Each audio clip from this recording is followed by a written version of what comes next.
وَبَشِّرِ الَّذِينَ آمَنُوا. Allah tells us, give glad tidings to those who believe and do good deeds. For them, there will be gardens beneath which rivers flow.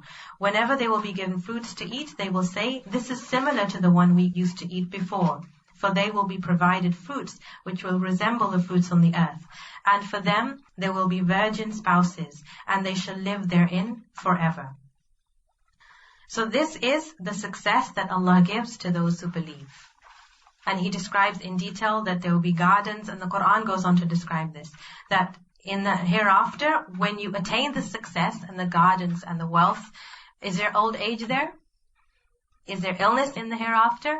At times, even if a person has all the wealth and blessings, if illness overcomes, can anyone take that away? No. So in the hereafter, there's no such fear and no such loss. And this is what Allah reminds and calls towards. إِنَّ اللَّهَ لَا يَسْتَحْيِي أَن يَضْرِبَ مَثَلًا مَا بَعُوضَةً فَمَا فَوْقَهَا. Allah does not hesitate to use the similitude of a mosquito or an even more insignificant creature. What does this mean? That Allah is saying that He does not hesitate to even give the example of a mosquito.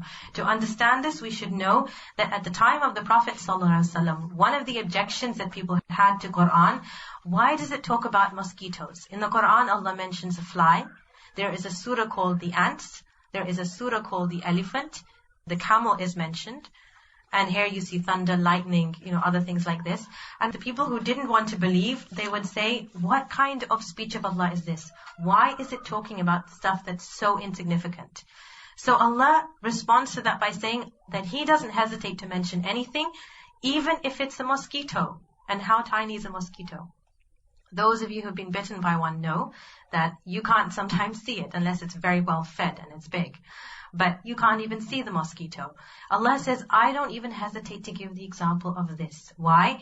If you look into the creation of the mosquito and the way it works, it's actually an amazing feat of creation, the way that it has been created. Anything that is the creation of Allah cannot be insignificant, because He is the one who has created these things. And He tells us that فَأَمَّا الَّذِينَ آمَنُوا فَيَعْلَمُونَ أَنَّهُ الْحَقُّ مِنْ رَبِّهِمْ.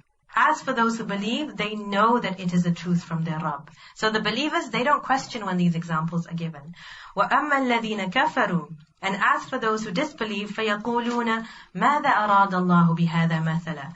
Those who disbelieve, they say, what does Allah mean by this example? Meaning, what is He trying to teach us by giving us such an insignificant example like this? Allah says, by such an example, Allah confounds many, meaning He misleads many, and He enlightens many. He misleads none except the transgressors. So only the people who themselves, al-fasiqeen, Allah says, وَمَا يُضِلُّ بِهِ إِلَّا الْفَاسِقِينَ, in ayah number 26, that He does not lead astray except those who themselves transgress. They themselves cross the limits Allah has set, and they're the ones who are led astray. And who are the fasiqeen who cross the limits? الَّذِينَ يَنْقُضُونَ عَهْدَ اللَّهِ مِنْ بَعْدِ مِيثَاقِهِ. Those who break Allah's covenant after affirming it. وَيَقْطَعُونَ مَا أَمَرَ اللَّهُ بِهِ أَنْ يُوصَلْ. And they cut aside what Allah has ordered to be united. Meaning they cut the relations. What has Allah commanded that we join? Relations. And they cut that, and they don't care to cut that. So the attitude is, they break the covenant with Allah, cut relations, they really don't care how they're behaving, and they'd rather not be told what the Quran says, because they don't want to have to follow a specific way of living. Allah says about such people, and they cause mischief on the earth. It is they, أُولَٰئِكَ هُمُ الْخَاسِرُونَ. It is they who are the losers. So they are the ones who will lose out both in this dunya ultimately and in the hereafter. So Allah gives us descriptions of people who are not going to attain guidance from this book because of their own behavior. Then Allah questions, كَيْفَ تَكْفُرُونَ بِاللَّهِ وَكُنْتُمْ أَمْوَاتًا فَأَحْيَاكُمْ. How can you deny Allah when you were lifeless and He gave you life? Before we were born, we didn't even exist. There was nothing. And He is the one, فَأَحْيَاكُمْ, who gave you life. ثُمَّ يُمِيتُكُمْ, and then He will cause you to die. ثُمَّ يُحْيِيكُمْ, then again He will give you life. ثُمَّ إِلَيْهِ تُرْجَعُونَ, and then you will ultimately return to Him. Again, the return is to Allah. What is the purpose of the return to Allah? For accountability. So تُرْجَعُونَ Return to Allah so that we can be accounted.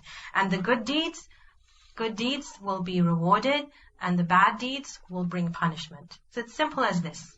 This is what Allah is reminding. Turja'un, return to me, the scholars say, for hisab, for accounting. هُوَ الَّذِي خَلَقَ لَكُم مَا فِي الْأَرْضِ جَمِيعًا. It is He who has created for you all that there is in the earth, and directed Himself towards the sky, and fashioned it into 7 heavens. And He has perfect knowledge of everything. Okay, we're going to